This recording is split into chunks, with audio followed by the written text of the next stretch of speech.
Dear Kuya Bono, ayon sa Google, ang mga videos daw dito sa YouTube ay mananatili dito forever. Not unless syempre na magkaroon siya ng policy issue at iti-take down siya ng YouTube. I just want my story to take its spot here in your channel, Kuya Bono. Hopefully ay mapasali nga ito. Matanda na kasi ako at karamihan ng mga pangyayari sa buhay ko ay naganap somewhere in time.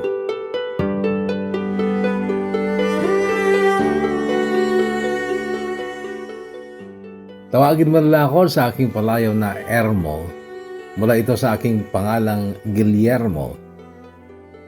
Ako ay isa ng lolo sa aking 4 na apo. Nasasabik ako sa aking pamilya dahil malayo sila sa akin. Ngunit malapit naman nang matapos ang aking mahabang panahon ng pagtitiis dahil malapit na rin akong mag-for good at sa wakas ay araw-araw ko nang makakasama ang aking pinakamamahal na asawa, ilang anak at mga apo dyan sa Pilipinas.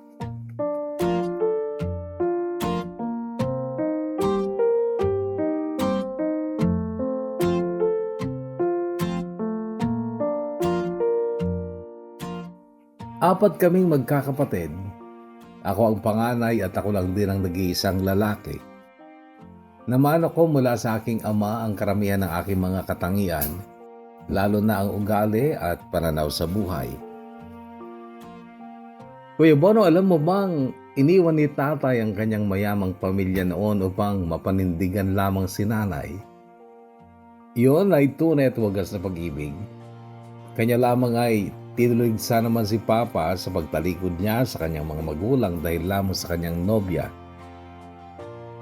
Ikaw ba, Kuya Bono, alin ba ang mas maganda para sa iyo kung ikay 19 anyos na? Hayaan mong mawala ang babaeng mahal mo dahil hindi siya gusto ng pamilya mo, o piliin mo ang nobya mo at talikuran mo ang pamilya mo? Hanggang ngayon, Kuya Bono, sa edad kong ito ay hindi pa rin nagbabago ang pananaw ko. Mas tama ang ginawa ni tatay na pagtalikod sa mga magulang niya at tama na sinundan at pinanindigan niya si nanay. Bakit? Kasi hindi ba kilala ka ng magulang mo? Alam nila ang ugali mo, alam nilang mabuti kang tao pero piniga ka nila.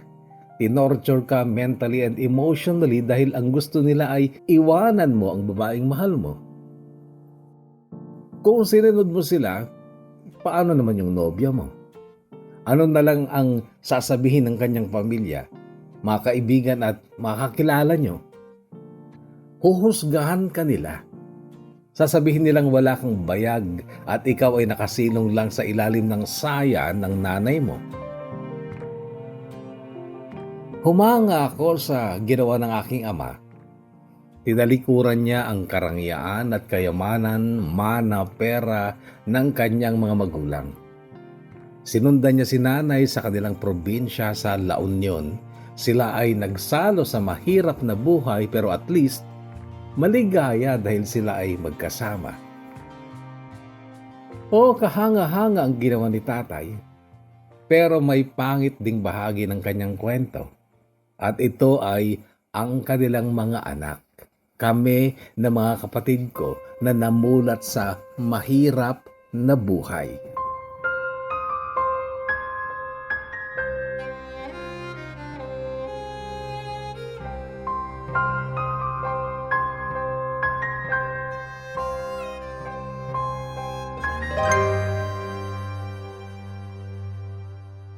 Ako daw, Kuya Bono, ayon kay nanay ay isinilang niya sa ilalim ng punong mangga. Doon ay may papag kung saan nagpapahinga si nanay. Siya lang at ang pamangkin niyang bata noon, si Tita Andang, ang naroon nang humilab ang tiyan ni nanay. Inutusan niya si Tita Andang na sunduin si tatay sa bukid pero wala doon si tatay. Bumalik daw si Tita Andang kasama ang nanay niya at ang matandang partera o hilot.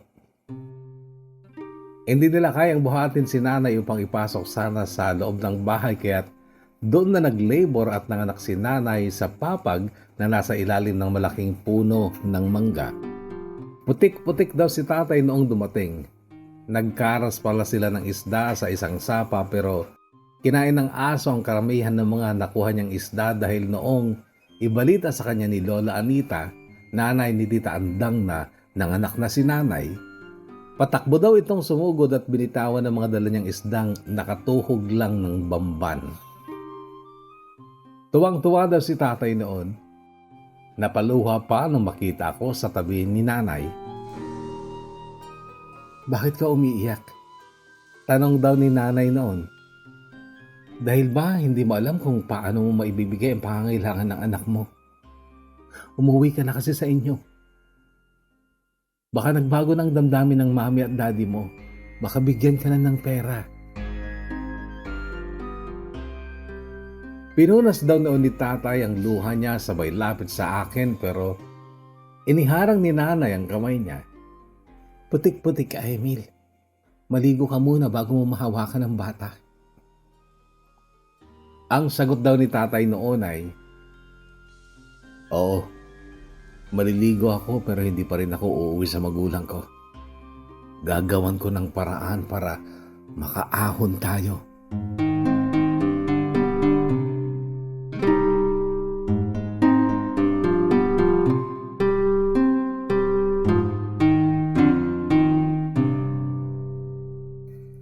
Noong isilang daw ako ni nanay ay 8 buwan pa lang silang nagsasama ni tatay.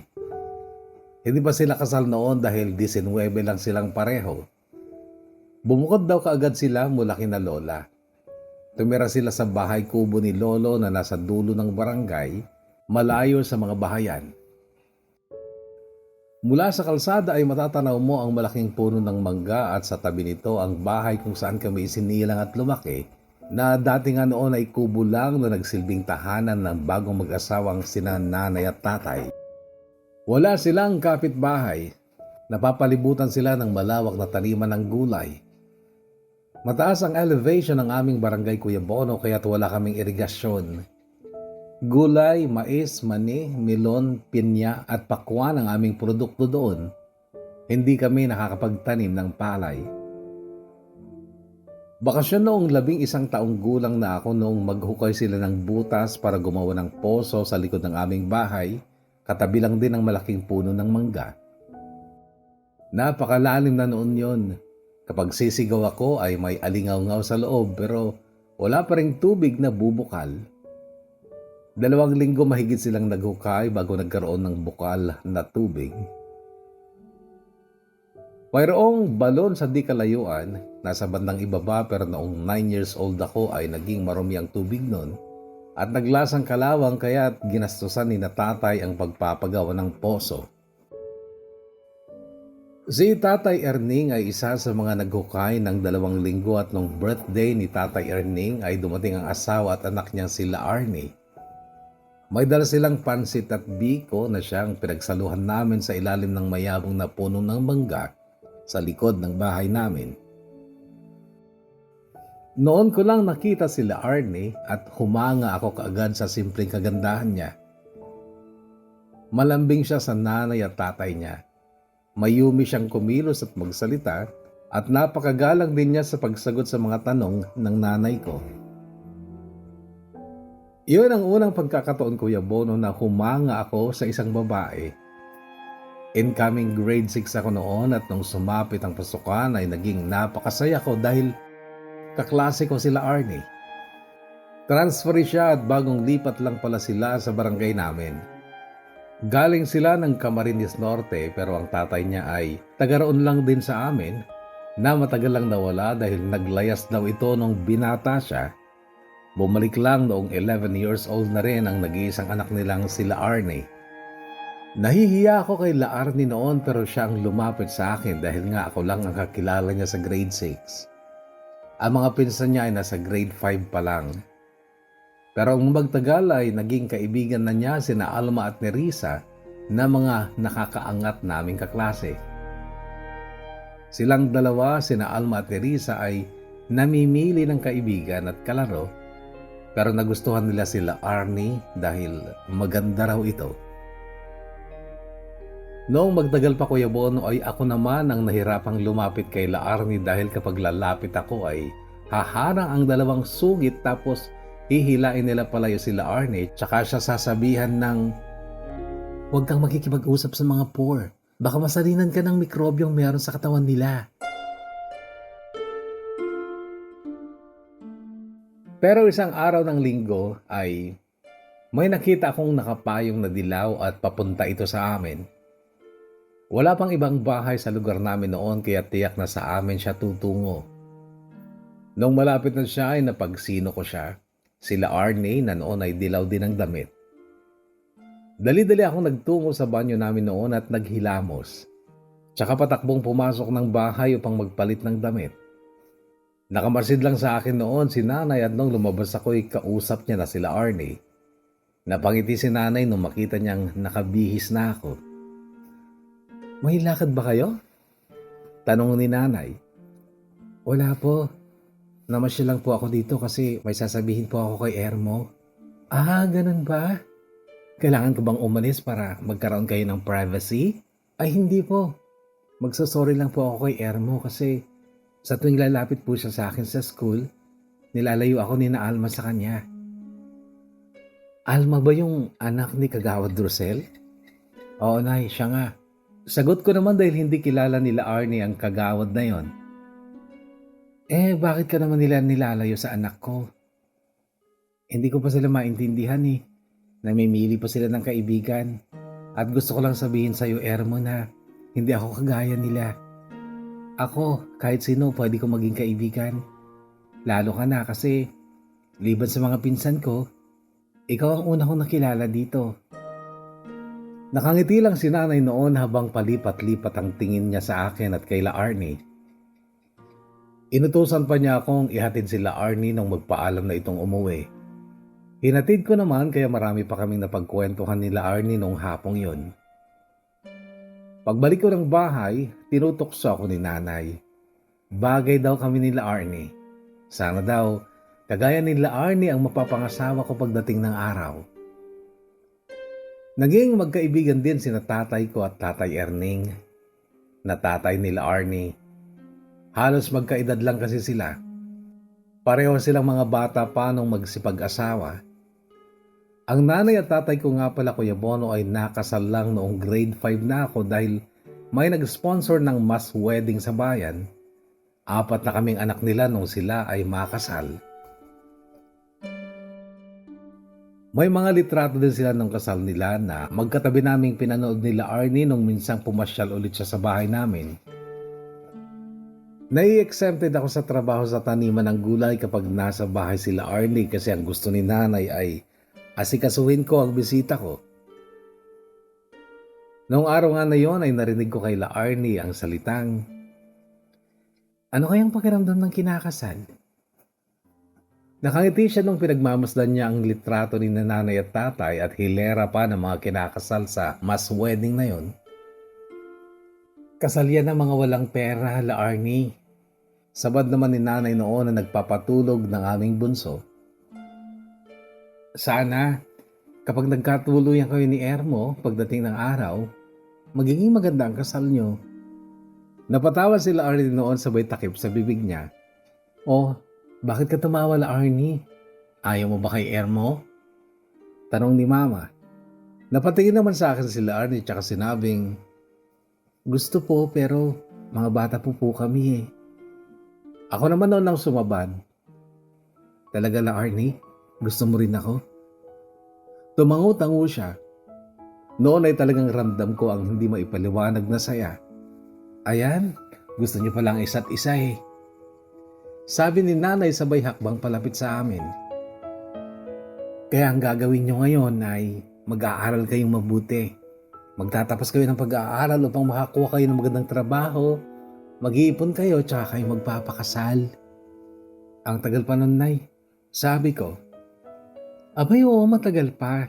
Pero mas magandang habang maaga ay alam nyo na hindi kayo dapat gumaya sa amin na nag-asawa ng hindi handa. Kaya ganito ang buhay natin, mahirap pa sa daga. Kaya kayo, Uulitin ko, mag-aaral kayong mabuti. Magtatapos kayo ng college, magtatrabaho, mag-iipon ng maraming pera bago mag-asawahan para ang mga magiging anak nyo ay hindi magiging kawawa kagaya nyo. Nay, kawawa ba kami? Tanong ko noon kasi hindi ko naman ramdam na kawawa kami noon. Pero ang sagot ni nanay, oo anak, kawawa kayo. Ang katamtaman sa ng buhay ng mga bata ay kagaya ng buhay ng mga kaklase niyong sina Alma at ni Risa. Hindi kagaya niyo ng mga kapatid mo, Ermo. Hindi kami kawawa, Nay. Nak, naaalala mo ko ba kung kailan ka huling nagkaroon ng bagong damit at sapatos? Kailan ba yung huling pagkakataong nakakain tayo ng masarap na pagkain sa bayan? Anak, nasasanay ka na lang kasi sa mahirap nating buhay. At eto, makinig ka. Ayokong masanay ka sa ganito. Ayokong makontento ka sa ganitong buhay. Mangarap kayo, mag-asam kayo ng mas magandang buhay. Gawin ninyong inspirasyon ng isa't isa. Pati na rin siyempre ang mga magulang at mga kapatid ninyo.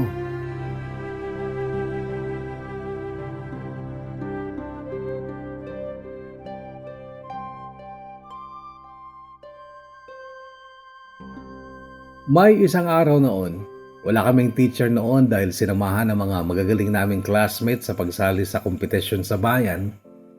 Kasama doon sina Alma at ni Risa kaya nakapag-usap kami nila Arnie sa ilalim ng puno sa likod ng school namin. Topic namin noon ang mga magulang namin at nasabi nila Arnie na kakaiba daw ang nanay ko. Bakit kakaiba? Tanong ko noon. Kasi Ermo, yung nanay ko, galit na galit kapag kinikilig ako sa mga palabas. Ang bata-bata ko pa daw pero kumakaringking na ako. Alam ba niya na mahal kita? Hindi pa ha? Mabilis niyang sagot pero bigla din siyang napatingin sa mukha ko. Mahal mo ako? Tanong niya. Parang nagulat din ako kasi nasabi ko pala yon. Oo, di ba? Sagot ko na lang. At ang sagot niya, mahal din kita, Ermo. Di, girlfriend na kita? Boyfriend mo na ako? Tumango-tango siya tsaka sinabing, pero siguro, Ermo, huwag mo na natin sasabihin sa iba. Baka kasi malaman ng nanay ko. Sige, isikreto muna natin.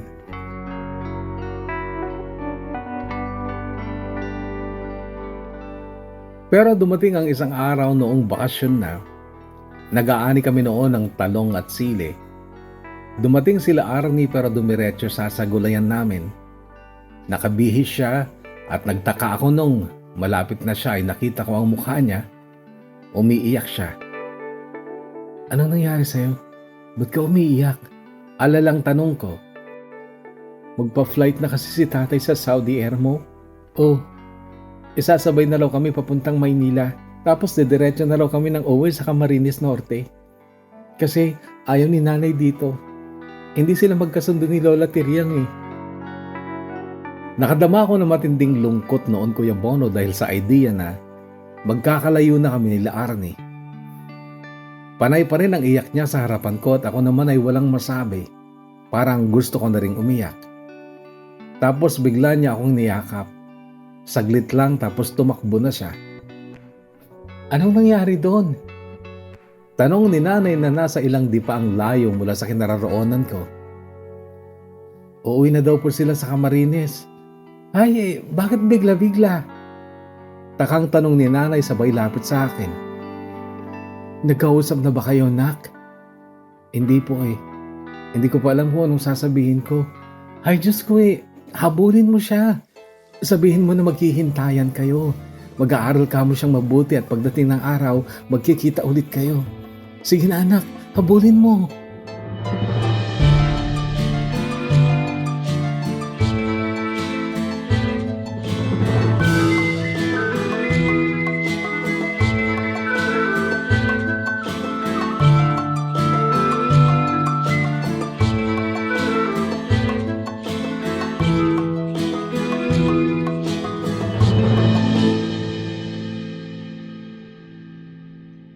Sinunod ko si nanay, Kuya Bono. Naabutan ko sila Arnie sa gawin ng maisan namin na noon ay malapit na ring anihin. Nangako kami sa isa't isa na maghihintayan kami. At kapag tapos na ako ng college at may maganda ng trabaho, ay pupuntahan ko siya sa Camarines Norte. Nangako din siya, Kuya Bono, na hihintayin niya ako. Pagkatapos ay nagkatitigan kami at parang may nagtulak sa akin na hagkan siya, kaya kinis ko siya sa pisngi. Napangiti na siya noon pero nagulat ako nung ilapit niya ang mukha niya at sa labi ko naman siya humalik. Dahan-dahan pero medyo matagal na magkalapat ang mga labi namin. Magkalapat lang kasi that time ay hindi pa namin alam yung Torrid case.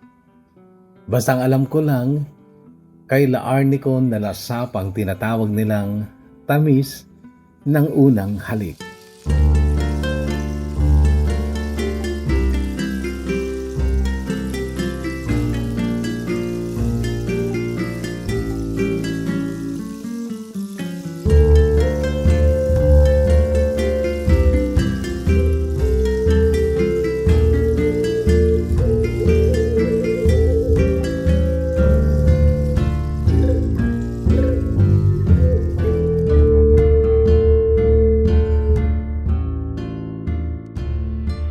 Dumaan ang maraming taon, Kuya Bono.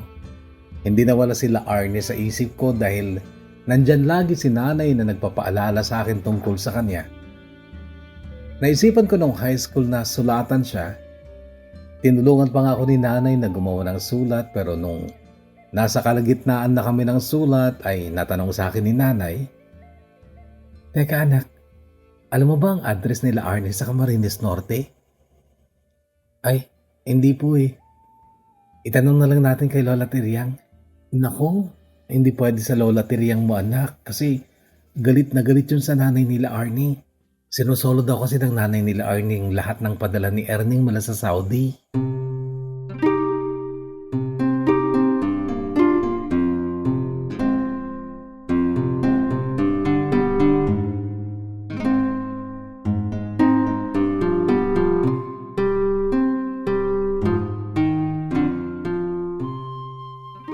So hindi ko nga nasulatan sila Arnie, hindi rin niya ako sinulatan. Noong third year high school na ako ay dumating si Tatay Erning sa aming barangay at napasikdo ang puso ko noon sa pag-aakalang dumating din sila Arnie, pero nagkamali ako. Mag-isa lang pala ni Tatay Erning na dumating at dinalaw lang nito ang mga magulang niya. Nakipag-inuman din siya noon kay tatay at noon nagtanong si nanay tungkol kay Arnie. Di yun, dalaga na rin. Sagot ni Tatay Erning kay nanay, sabay sulyap sa akin na parabang may alam siya tungkol sa amin nila Arnie. "Ano mga address niyo doon? Gustong sulatan ng binata ko sila Arnie eh. Hindi naman niya alam kung saan papadala ang sulat." Noon ay sinabi ni Tatay Erning ang kompletong address. Inutusan ako ni nanay na isulat yon sa notebook ko at nang hindi ko makalimutan, sinunod ko naman siya. Noong gabi ringin, Kuya Bono, ay nagsimula akong magsulat. Practice lang muna sana sa isang pahina ng notebook ko. Pero nagtaka ako kung bakit habang ginagawa ko yon ay si Ederlina ang naglalaro sa isipan ko. Hindi ko na ituloy ang pagsusulat ng gabing yun, Kuya Bono, pero noon ko napagtanto na pwede kong panindigan ang pangako ko kay La Arnie, pero hindi ko pala mapipigilan ng puso ko na umibig sa iba.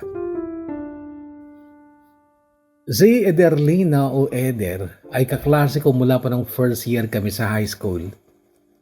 Naging malapit kami sa isa't isa kaya alam niya ang tungkol kay La Arnie.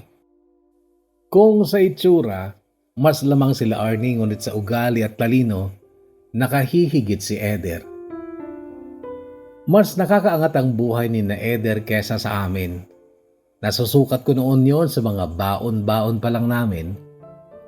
Doon kasi kami kumakain ng tanghalian sa school at madalas noon ang baon kong ulam ay itlog lang, pero simula nung maging close kami ni Eder ay dinadagdagan niya na ang baon niyang ulam upang may ma-share siya sa akin. Noon ay 2 lunchbox lagi ang dala niya, isa para sa kanin niya at isa para sa ulam namin, at laging masarap ang binabaon niyang ulam. Apat lagi kaming magkakasamang kumakain. Dalawa silang babae ni Vilma at dalawa naman kaming lalaki ni Ernesto na noon ay nanliligaw naman kay Vilma.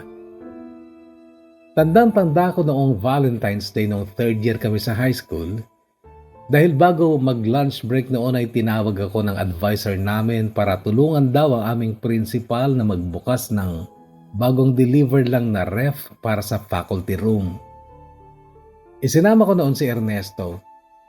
Yun ang first time namin ni Ernesto na makapagbukas ng bagong ref at gandang-ganda kami sa appliance na yon. Pagkatapos noon ay inutusan kami ng principal na itapon ng karton ng ref sa tambakan ng basura sa tapat ng school pero naisipan ni Ernesto na gawin na lang naming sapin sa damuhan ng karton na yon. Uupuan namin kapag kakain kami ng tanghalian. Dati kasi Kuya Bono ay kanya-kanya lang kami ng pwesto sa ilalim ng puno. May mga ugot kasi ng puno na nakalitaw mula sa lupa na pwedeng upuan ngunit magkakalayo ang mga iyon.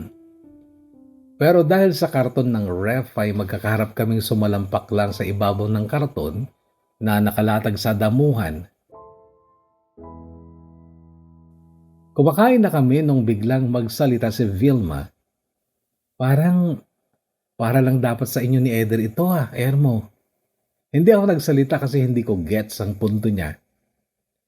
Eto nakalettering GE, Guillermo at Ederlina. Sabi niya sabay turo sa logo nga ng GE na ref.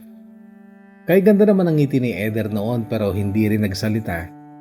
Si Ernesto ang bumira ng, Eder, wala ka bang gusto kay Ernesto? Namula ang pisngi ni Eder sa tanong na yon pero hindi rin ulit nagsalita. Ang sabad naman ni Vilma, bakit kasi si Eder ang tinatanong mo? Si Guillermo Inilipat ni Ernesto ang tingin niya sa akin. Hindi ako nagsalita pero siya ang nagsabi ng, gusto ko rito Eder pero may pangako kasi siya sa ibang babae noon. Di ba Ermo? Nakita ko kung paano lumungkot ang mukha ni Eder noon pero tinakpan niya ng isang ngiti. At nung gabing yon na sumubok nga akong magsulat para kay Laarni ay mukha ni Eder ang namayani sa isipan ko dahil ang totoo ay parang siya ang gusto kong gawan ng sulat. Siya na ang gusto ko. Siya na ang mahal ko.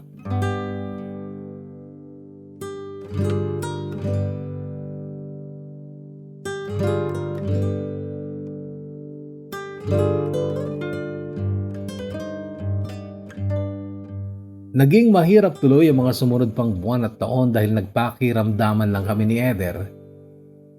Fourth year kami ay magkasintahan na sina Ernesto at Vilma.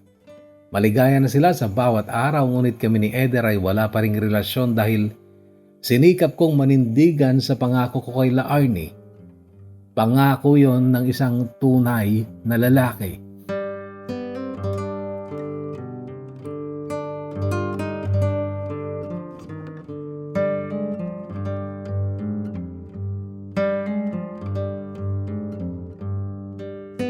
Nagkahiwa-hiwalay na kaming apat noong college na kami Kuya Bono dahil ako ay sa amin sa Baknotan lang nag-aral. Kumuha ko ng BS Agriculture Major in Crop Science sa DMMSU Baknotan. Si Eder naman ay sa DMMSU Mid-La Union Campus nag-enroll. May bahay kasi ang ate niya sa siyudad ng San Fernando. Si Vilma ay nag-Baguio at si Ernesto naman ay nagpunta ng Maynila, hindi upang mag-aral kundi upang magtrabaho. Wala pang cellphone noon Kuya Bono at talagang sulatan lang ang paraan para makapag-usap ang dalawang magkalayo. Hindi naman gaanong malayo ang Baknotan sa San Fernando pero may isang gabing hindi ko napigilan ang sarili kong sulatan si Eder. Doon ay pinagtapat ko ang damdamin ko para sa kanya. Makaraan ng 3 linggo ay malabis ang tuwa ko sa pagkakabasa ng sagot ni Eder sa aking sulat. Doon siya umamin na matagal na rin niya akong gusto. Pero hindi pa siya handang makipagrelasyon lalo na't pinag-aaral siya ng magulang at ate niya. Basta tandaan ko daw na pareho lang kami ng damdamin at darating din daw kami sa tamang araw na pareho na kaming handang harapin ang pag-ibig. Sina Adrian at Benedict ang mga naging best friends ko nung college na kami. Pareho silang playboy, Kuya Bono, pero sinikap kong huwag mahawa sa kanila. Sila noon ay hayagang nakokornihan daw sa estilo ko na naghihintay ako sa dalawang babaeng hindi ko naman sure kung sa huli ay magiging kasintahan ko. Sina Arnie at Ederlina ang tinutukay nila. Anong napapala mo dun, Tod? Baka yung Arnie nakailang beses na palang nagpalit ng boyfriend at pagdating ng time na magkikita kayo hindi na pala siya virgin. Tapos yung Ederlina, tulang lapit lang ng San Fernando. Pasagutin mo na para ma-enjoy mo magkaroon ng girlfriend. Ganito ang payo ni Adrian sa akin noon. Third year college pa lang kami noon pero nakailang beses na siyang nagpalit ng girlfriend kahit na malayong mas gwapo pa ako sa kanya. Mahusay lang siyang pumorma at mambola ng mga babae. Si Benedict naman ay hindi masalita pero iba naman ang estilo niya. Mahilig siya sa mga mas may edad sa kanya at ang nobya niya noon ay isang single mom na may 2 anak. Siya si Ate Lucy na naging kaklose ko din dahil nagtitinda siya noon ng Avon products. Ilang beses ko siyang nakitang naglalakad sa loob ng campus na nakapayong. Ang luwang ng campus ng DMMSU Baknotan, Kuya Bono, at alam kong naroon lang siya upang makita si Benedict. That time ay 19 na ako, Kuya Bono. Yun ang edad noon ng tatay ko na sinundan niya si nanay sa La Union upang panindigan ang pinagbubuntis nito. Magkaklase sila noon sa BCF or Baguio Colleges Foundation na ngayon ay University of the Cordilleras na. Doon sila nagkainlaban at lumagpas sila sa limitasyon kaya nabuntis si nanay. Si tatay naman ay tubong Tarlac at pamilya sila ng mga negosyante. Ang mga kapatid daw ni tatay ay matatalino, mga laging may honor at si tatay lang ang average tapos siya pa ang maagang natukso. Pero tinapangan daw ni tatay ang loob niya noon na magsabi sa magulang niya na mag-aasawa na siya dahil buntis na ang girlfriend nito. Sa halip na unawain siya sa pagkakamaling nagawa niya ay pinwersa siyang iwanan si nanay, hiwalayan, bagay na hindi naman sinunod ni tatay. Sa halip ay inuwi niya sa bahay nila si nanay dahil yun naman ang demand ni nanay. Pero pinalayas sila at sa harapan daw mismo ni nanay ay tinakot ng magulang niya si tatay na kung mag-aasawa siya ng maaga ay bahala siya sa buhay niya at wala siyang maaasahang suporta o mana mula sa magulang niya. Nasaktan at nainsulto si nanay sa inasal ng magulang ni tatay. Umalis siya at umuwi sa La Union. Nagalit din sina lolo at lola sa pag-amin ni nanay na buntis siya pero madali naman daw siyang natanggap ng mga ito. Si tatay naman na malabis ang pag-ibig kay nanay ay sinundan niya ito sa La Union. Tinalikuran niya ang magandang buhay at nagpakabayani kay nanay. Nagsikap itong matutunan ng pagsasaka, pagtutumana para lang hindi sila magkahiwalay ng aking ina. Noon, Kuya Bono, hindi ko naiwasang ikumpara ang sarili ko sa tatay ko noong pareho kaming 19 anyos. Si tatay noon ay nagpakalalaki na sa kanyang paninindigan sa aking ina dahil magkakaanak na sila.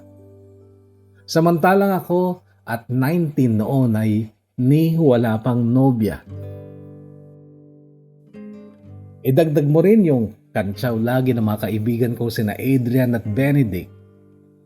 Si Adrian ay malaswapang magsalita at lagi akong kino-question kung ano daw ang ginagawa ko sa pagkalalaki ko.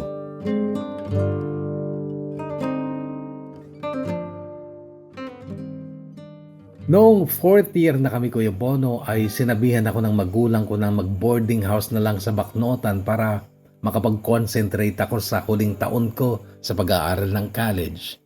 Kasi nga graduating na ako. May kalayuan kasi ang aming barangay at madalas ay ginagabi ako ng uwi dahil namamasehero lang ako. Nag-board nga ako sa boarding house ni na Adrian at Benedict sa barangay Kasyaman, malapit lang sa DMMSU. Isang lumang bahay yun na up and down at magkahalo ang babae at lalaki. Sa itaas sa mga babae at sa ibaba naman ang mga lalaki. Dati pa ay madalas na rin akong isama ni na Adrian doon sa boarding house nila. Doon ko nga unang naranasan ang uminom ng alak noong first year pa lang kami. At nakilala ko na rin ang mga boardmates nila doon na karamihan ay mga kamag-anak lang din nila. Maliban lang sina Cedric na bakla at ang pinsan nitong si Katrina. Ang magpinsan na yon ay magugulat ka kapag una mo pa lang silang makilala. May pagkamalaswa ang mga bunganga nila, pati ang mga kilos at pananamit nila. May itsura pa naman sa amin na si Katrina pero masyado siyang moderna. At kahit ang dalawang playboy na sina Adrian at Benedict ay ilag sa kanya dahil sa bunganga nito. Isang linggo pa lang akong nakatira sa boarding house na yun ay gusto ko nang lumipat dahil nanibago ako sa ingay. At lagi pa akong pinagtitripan ni na Adrian. Magtagal lang ako sa banyo kung ano-ano na mga sinasabi nila at naririnig pa ng mga babae. 3 buwan na siguro ako nung gabing pakiramdam ko'y sinet up ako ni na Adrian at Benedict at ginamit nila si Katrina. Tahimik sila noon kahit 9:00 pa lang. Biglang bumukas ang pinto ng kwarto namin at akala ko ay si Adrian lang ang pumasok dahil nakapula pero si Katrina pala. Nagulat pa ako nung tumabi siya sa akin at ang tanong niya ay, "Totoo ba, Ermo? Virgin ka pa?" "Bakit ba?" Tanong ko sabay usog ng konti kasi nakadikit na siya sa akin. "Alam mo bang magnanakaw ako, Ermo? At ngayong gabi, nanakawin ko ang virginity mo."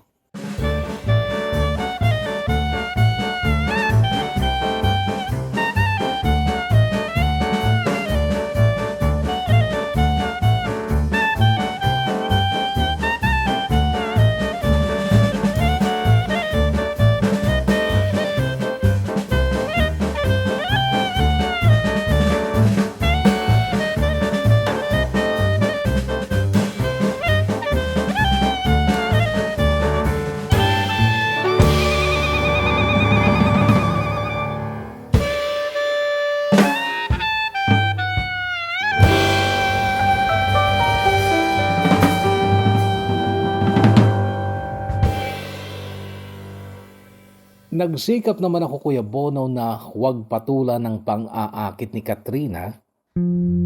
Pero dumating siya sa punto na sinasabi niyang kasister ko daw ang pinsan niyang si Cedric na bakla.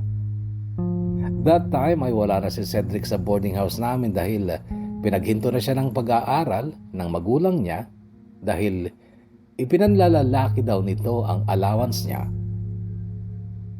Sabihin na nating nagtagumpay, Kuya Bono, si Katrina at sina Adrian sa pang-set up nila sa akin. May nangyari sa amin ni Katrina. First time ko yun, Kuya Bono, at oo, naligayahan ako ng sobra-sobra.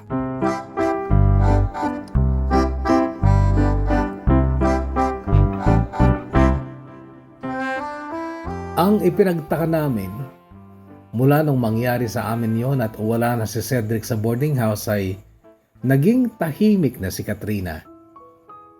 Naisip tuloy namin na masyado lang siyang nasanay sa ingay at ugali ng pinsan niya.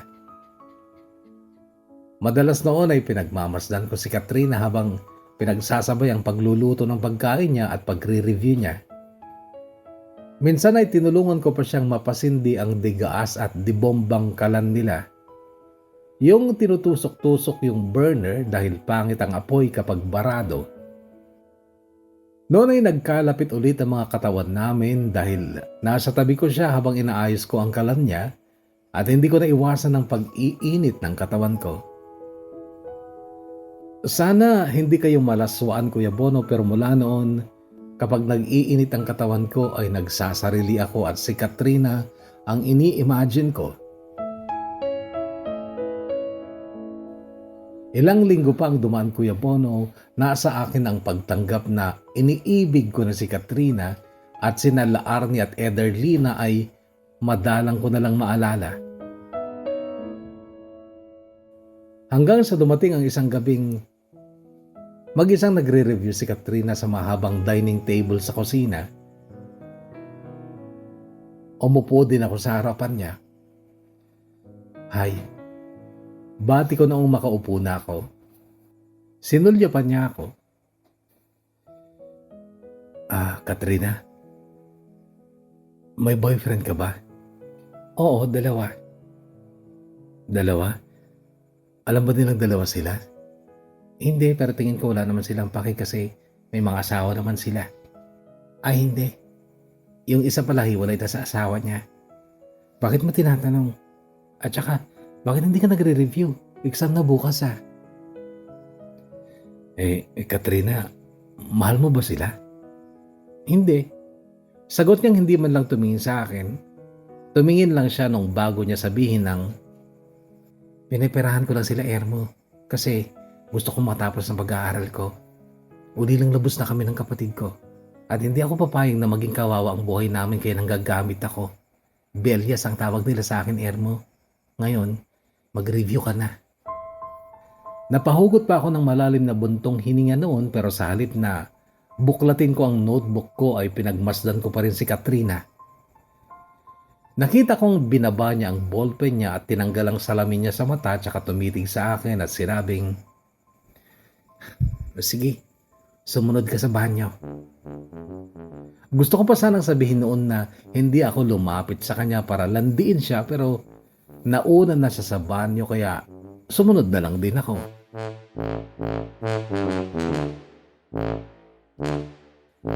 Naging malapit kami ng sobra ni Katrina, Kuya Bono, to the extent na nag-share na kaming 2 sa pagkain.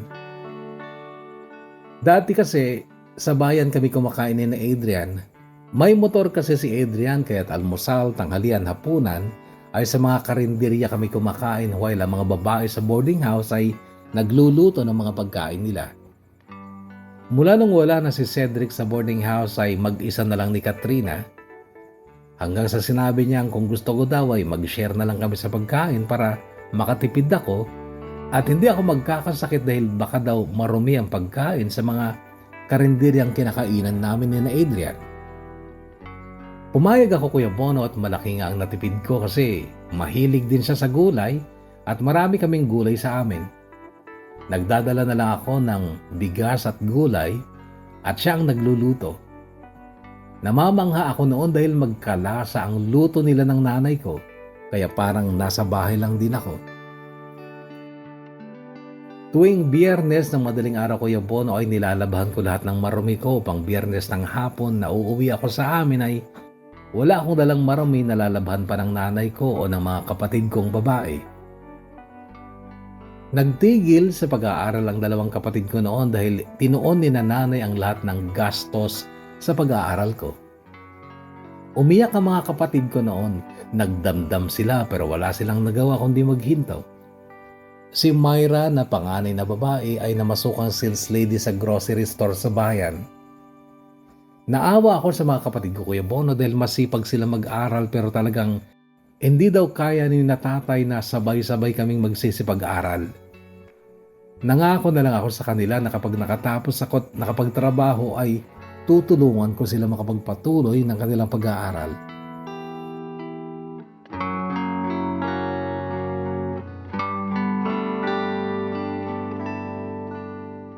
Pero hindi ko inaasahan, Kuya Bono, na pagka-graduate ko, panahon ng review noon sa board exam ay may darating na swerte sa aming pamilya. Isang pagkakataon para maging instant milyonaryo kami ni tatay. May 2 lalaking dumating sa aming bahay. Nagpakilala silang tauhan sila ni Uncle Freddy, panganay na kapatid ni tatay, at matagal na raw nilang hinahanap si tatay. Isang araw ang dumaan, kasama na ng dalawang lalaking yon si Uncle Freddy, na kung titingnan mo sila ni Tatay Kuya Bono ay para silang hindi magkapatid kundi parang mag-amo. Para silang langit at lupa. Diretsahan si Uncle Freddy noon matapos niyang sabihin na matanda na raw ang kanilang ina. Umuwi ka sa Tarlac, Emil. Isama mo ang pamilya mo at ikaw ang mamahala sa lupain natin doon. Bibigyan ka ni Mami ng 5 milyon. Wow, 5 milyon? Nakangiting palatak ni Tatay. Natuwa na ako ng Kuya Bono kasi hindi ko nga ma-imagine kung gaano kadami ang 1 million pesos pero 5 million pesos pa ang alok sa kanya. Kaya lang inapalis din ang ngiti ko nung magsalita si Tatay. Ngayon pa ba, Kuya Freddy? Malalaki na ang mga anak ko. Mahal ko na ang lugar na ito. Hindi ako aalis dito. Dito na ako mamamatay. Okay, desisyon mo yan eh. Ganun lang at umalis na si Uncle Freddy. Nai-imagine ko pa ang tingin na yun ni Nanay kay Tatay noon. Nakatitig lang siya kay Tatay na walang salita. Nakatitig lang siya kay Tatay at hindi nagsalita. Parang masyado siyang nagulat sa naging sagot ni Tatay sa alok ni Uncle Freddy. Pagkatapos nun ay tumayo na lang si Nanay at pumasok sa tulugan nila. Pero kinabukasan naman ay dumating si Uncle Manny. Sumunod na panganay na kapatid ni Tatay at ako naman ang pinuntirya niya. Ang sabi niya sa akin, sa'yo mapupunta ang 5 million kung doon ka sa Tarlac titira kasama ang asawa mo. Asawa? Wala kang girlfriend yan eh. Sabad ni Nanay. Imposible namang wala. Kagwapo mo eh. Sagot ni Uncle Manny na haltang mas cool kesa kay Uncle Freddy. Wala pa, Uncle eh. Nagre-review pala ako sa board exam at kapag nakapasa, tsaka ko palang siguro haharapin ang pagnonobya. Nilapitan ako ni Uncle Manny, umupo sa tabi ko at inakbayan pa ako. Ang sabi niya, matanda na ang lola mo. Hindi na okay sa kanya maghintay. Bawat minuto, mahalaga sa kanya para matupad lahat ng gusto niyang mangyari bago siya mawala. Hindi na rin niya gusto na kino-question yung mga kondisyones niya. Ang gusto lang niya, sumunod ka agad.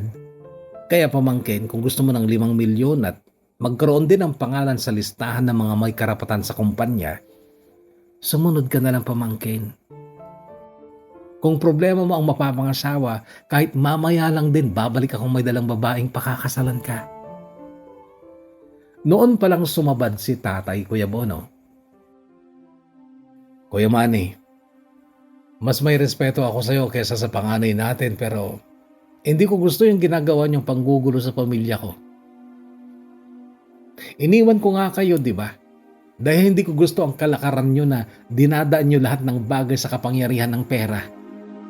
Nabuhay kami, napag-aral ko yang sa Guillermo kahit nagbubungkal lang ako ng lupa dito. Huwag mong silawin ng pera yung anak ko kapalit ng pagkawala ng respeto niya sa sarili niya. Nagulat din ako nung biglang tumayo si Nanay at ang sabi niya, may 3 ka bang anak, Emil? Yung 2 na pilitang magtigil sa pag-aaral dahil wala kang pera. Pwede ba this time, hayaan mo akong makialam? May karapatan kayo sa pera ng magulang mo. Anak ka nila, apo nila si Guillermo. Lumapit si Nanay noon sa akin at ang sabi niya, huwag ka munang mag-take ng board exam ngayon, anak. Pumunta ka sa Camarines Norte. Puntahan mo sila, Arnie. Ayain mo siyang magpakasal kayo.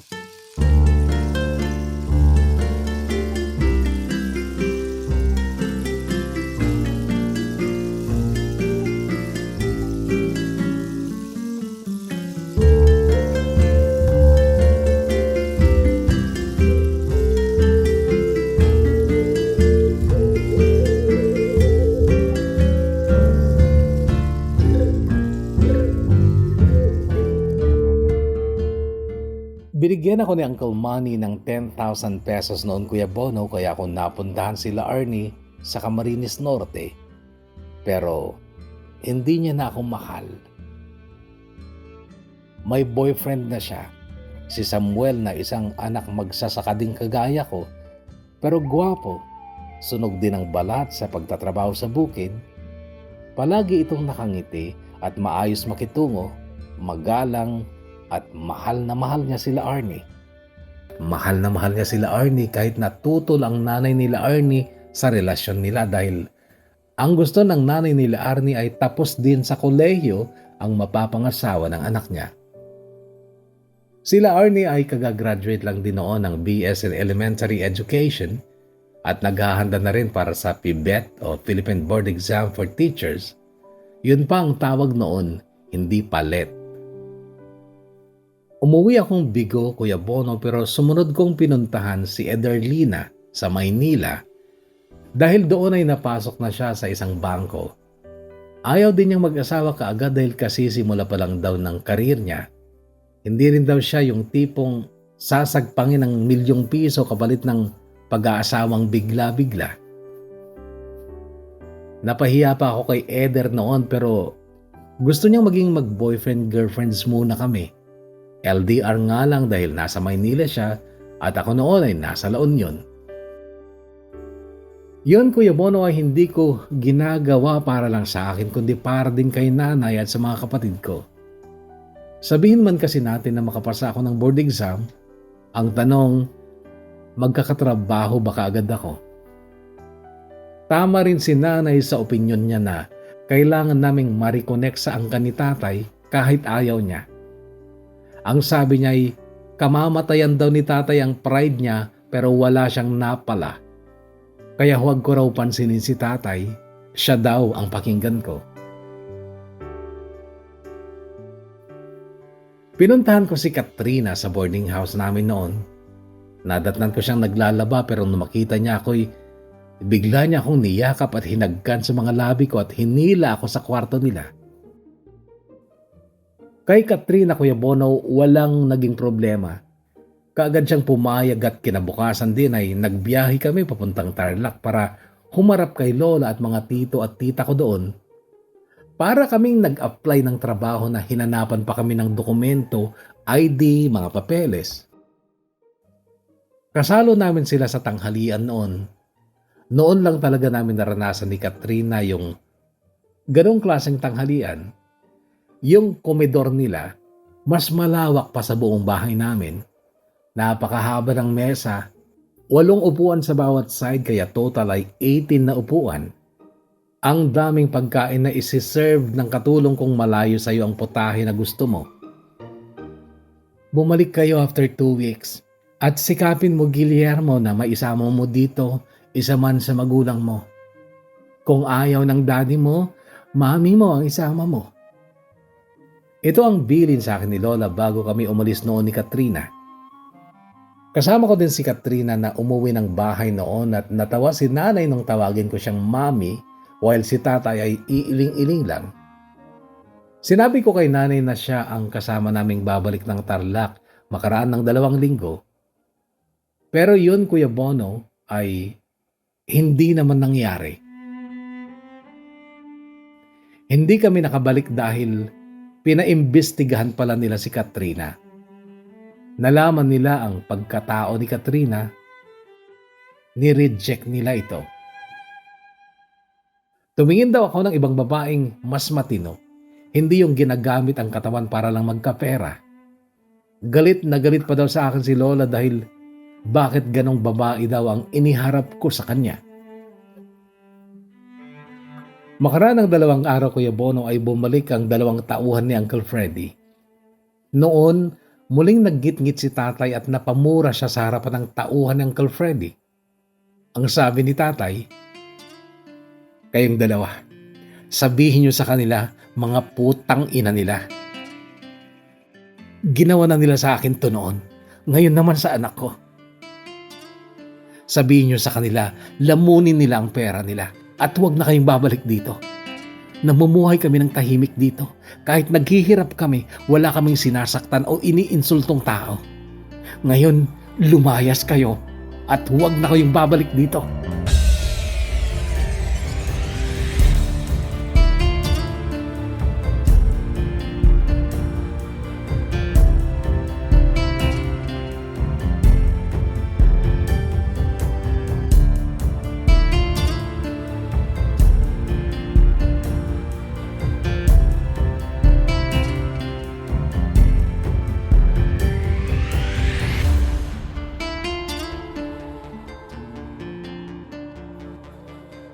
Iyon ay taong 1991, Kuya Bono. 33 years na ang nakaraan. 13 years na rin ako dito sa Saudi Arabia. Una ay sa Riyadh ako napunta sa Ministry of Environment, Water and Agriculture. Year 2017 nung inilipat nila ako dito sa Asir Province. Ang accommodation ko ay dito sa Abha, pero ang trabaho ko ay sa Kamismo Sheikh sa satellite office ng MEWA doon. 3 na ang anak namin. Lahat sila ay nagtapos ng college at nagkaroon ng magandang buhay. Ganon din ang 2 kapatid ko. Maliban lang kay Myra na maagang nakapag-asawa nang naging katrabaho niya noon sa grocery store. 4 na ang apo namin ni Katrina, Kuya Bono. 2 doon ay anak ng panganay naming nandyan naman sa Doha, Qatar, kasama ang misis niya. Ang 2 bata ay pinagtutulungang alagaan ni na Katrina at ng aking nanay. Si tatay naman ay busy pa rin sa kanyang taniman, pero may mga kasamahan na siya. Lumawak na kasi ang lupain niya dahil nakabili na rin kami ng ilang ektarya pa. Nakipagkasundo na rin si tatay noong mga huling araw na talaga ni Lola na kanyang ina. Nakakuha din siya ng mana. Mahigit 3 million pesos na siyang pinambilihan ng karagdagang lupa at pinampaaral sa 2 ko pang kapatid. Pero yung malaki naming bahay ay galing na sa sarili kong pagsisikap at kahusayan ng asawa ko sa paghawak ng pera. Pero sa totoo lang, Kuya Bono, ay mas maraming pera si Katrina kaysa sa akin dahil napatapos niyang nag-iisang kapatid niya at ngayon ay nagtatrabaho sa isang financial institution sa Zurich, Switzerland. Sa ngayon, Kuya Bono, ay 55 years old na ako at pauwi na rin ako ng Pilipinas sa November for good na kasi nais ko nang ilaan ang senior years ko kasama ang pamilya ko. Ikaw na ang bahala sa aking kwento, Kuya Bono. Ito ay alay ko sa lahat, lalo na sa aking mga anak at mga apo. Gumagalang at nagpapasalamat, Ermo.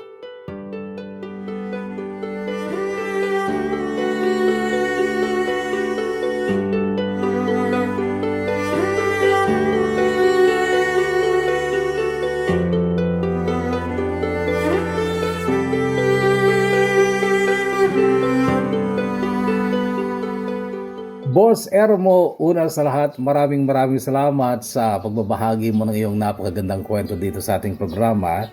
At ito ay karangalan para sa akin na ingatan ang iyong kwento. Sa abot ng aking makakaya, hindi ako papayag na mabura o mawala ang iyong kwento sa ating library. Again, maraming salamat at congratulations din sa napakagandang buhay. Puno ng inspirasyon ang iyong kwento at alam kong kapupulutan ito ng aral ng marami. Inspirasyon lalo na. Mga kahugot, hindi na lang binanggit ng kahugot nating si Ermo ang ilang bahagi ng kwento dahil sa paghahabol niya ng 7,000 words. Pero kinumusta ko kasi yung kanyang 2 best friend na si Adrian at saka si Benedict. Sinadya pala niyang huwag nang ikwento sapagkat hindi sila sinuwerte sa buhay. At ang kahugot natin ito si Boss Ermo, siya yung tipo ng tao na hindi siya masayang magbandera ng kwento na hindi maganda o yung kamalasan ba ng kanyang kapwa, lalo na best friends pa niya. Pero inalam ko rin yung kwento kung anong nangyari doon sa 2 babaeng minahal niya, si Ederlyn at saka sila Arnie, at maganda naman daw ang naging buhay ng mga ito. So, mapapansin nyo, kahugot, na yung mga gumawa ng tama ay pinagpala, hindi ba? Samantalang yung mga may maling gawain noon, lalo na si Adrian, ay yun nga. Basta isipin nyo na lang na hindi sinuwerte sa buhay, yun na yun, alam nyo na yun. And again, Boss Ermo, maraming salamat po sa pagbabahagi mo ng iyong kwento. God bless you more at sana ay makauwi ka na at nang masulit mo ang mga panahon pa kasama ang iyong pamilya. At sa ating mga shoutout, First 20 lang kahugot sapagkat napakainit. Pasensya na kayo. Unahin na natin si Emma Cardera. Shout out to you. Ganun din kay Jen Baruga Mangulad. Shinen Kawilan Viernes, shout kay Bono nila Arnie Kawilan Viernes Incognito, kinila kay na ni Sir Brian Incognito na listener mo, shout out Kenjay anak danga ni Nico. Shinen, maraming salamat. Kriel, shout out to you and to Hazel Castueras, pa-shout out from Santa Maria Isabela, and shout out po sa pinsan kong lagi ring nakikinig ng story nyo. God bless you to Hazel. Vicky B. Oliver, shoutout naman po sa asawa ko at sa anak ko na si Jeffrey Oliver at saka si Janela Oliver dyan po sa Parog-Parog, Solana, Cagayan. And more power sa channel mo, always nag-aabang po dito sa Taikou, Hong Kong. Mark Jacob M. Vargas, pa-shoutout ko kay Bono, pati na rin pinsan ko na si Aldrin Monterosa na adik magpa-shoutout sa iyo.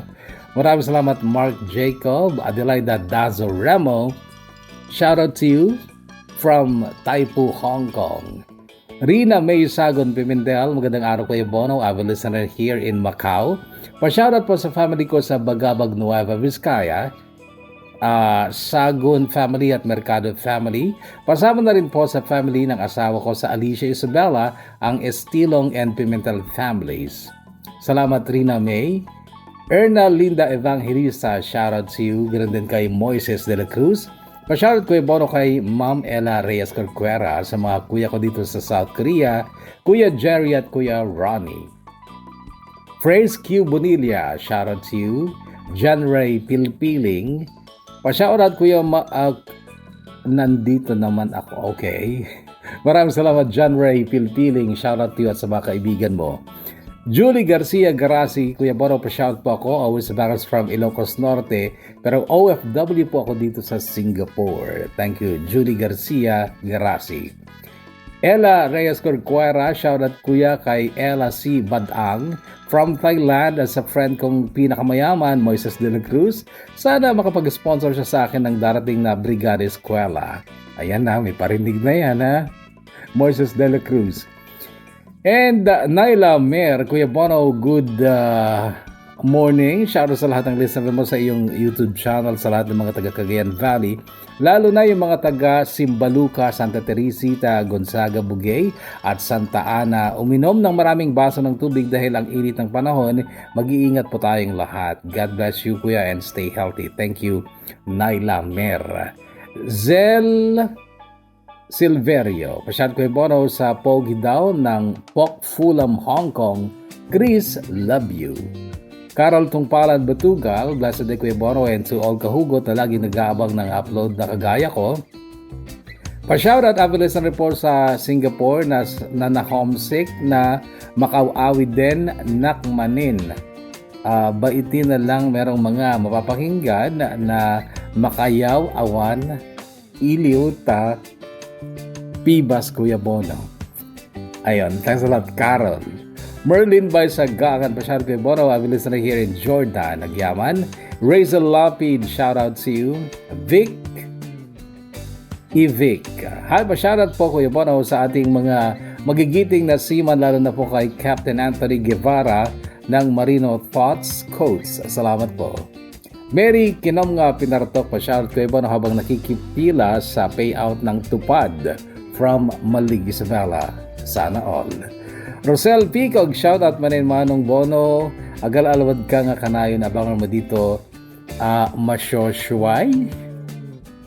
Salamat. Hindi ako pamilyar sa iyong lugar ha. Jess and Earl 1C Tawaran, pa-shout Kuya Bono from Paracelis Mountain Province. Jason, sana tama yung basa ko sa iyong pangalan. Melwin Antonio Kayaban, pa-shout kay Bono at ang family ko sa Bagao. God bless po sa inyong lahat. Dada, hello kay Bono, pa-shout out po kay Mariela Lubugin at kay Vic Bong. Thank you ng marami Kuya. Mary Jewel, shout out to you. Cherisa Mateo Kafugawan, hello Kuya Bono, pa-shout out po dito sa Tuwao Family Mateo Kafugawan. Thank you and God bless. Christian Domingo naman, hello Kuya Bono, pa-shoutout nakman nagijay. Barbarkadak dita Bukatot Santos, Quezon, Isabela, Isuda, Biskel, Binuteg, Lamaw, Sindong, Kinbulog, Agyaman from Christian Domingo. Marvy Dumangeg, pasyad ko Ibano, thanks ulit sa story. Salamat din sa pagkikinig. Aldrin Monterosa, pasyad ko Ibano, pati na din pinsan ko na si Mark Jacob M. Vargas. Lagi po kami nakikinig at nag-aabang sa new upload story po. Maraming salamat din. God bless you. God bless you too, Aldrin. Thank Jamis Camoso. Shoutout po sa mga kapwa ko OFW dito sa Singapore at sa pamilya ko na Naawan, Misamis Oriental. Salamat, God bless you too. Thank Jamis Camoso. Carnoso pala yun. Sorry, labo ng mata ko. Thank Jamis Carnoso. Ivy Basa Martinez, shout ko Ibano, blessed morning po. Shoutout din sa gwapo kong asawa, Venus Martires dyan sa Bagao. I love you always. Ingat ka palagi. And mula naman kay Edwin Henova Berda, salamat sa magagandang kwento. Nakakatanggal din ng pagod ang pagkikinig sa mga kwento. Salamat, Edwin. Eliza Joyce Swanzon Tabing Magno. Pasyatak man ulit Kuya Bono. Every time nga i-shout out na, i-kilkiligin na. Okay? Agyaman can more power sa programa mo. Thank you, Eliza. Rochelle, si Agtarap, pasyad ko Bono sa asawa kong si Rafi Agtarap na gwapo. At sa anak po namin si Rafael Zoe, listener from Ilagan City, Isabela. Jeff Natok, shout ko Bono from Barangay Salvacion, Saguday, Quirino. Thanks a lot, Jeff. Ann Ignacio of Sampaloc, Cabatuan, Isabela, shout out to you.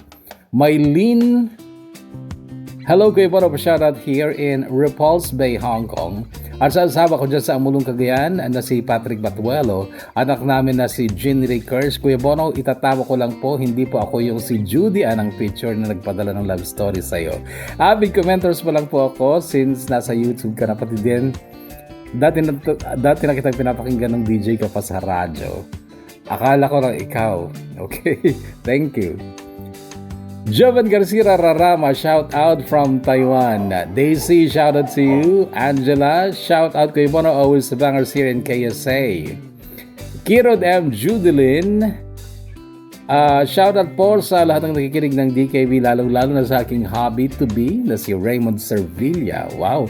Mag-iingat ka palagi, Iduko. Can't wait to see you this weekend and love you so much. Yun lamang po kayo, Bono, more power po sa DKB and God bless. Panghuli, Jay De La Cruz. Shoutout kay Bono, lagi nakaabang sa mga bagong kwento. God bless you always po. And Jay De La Cruz, maraming salamat. Nabasa din natin lahat. Wala din yung first 20. Ang init kasi. Anyway, mga kahugot, maraming salamat muli sa paglalaan ng oras sa ating programa. And again, Boss Ermon, maraming salamat. Sana dumami pa yung mga story enders na kaidaran natin. Hindi ba? Again, maraming salamat mga kahugot. Stay healthy, stay safe, and God bless us all.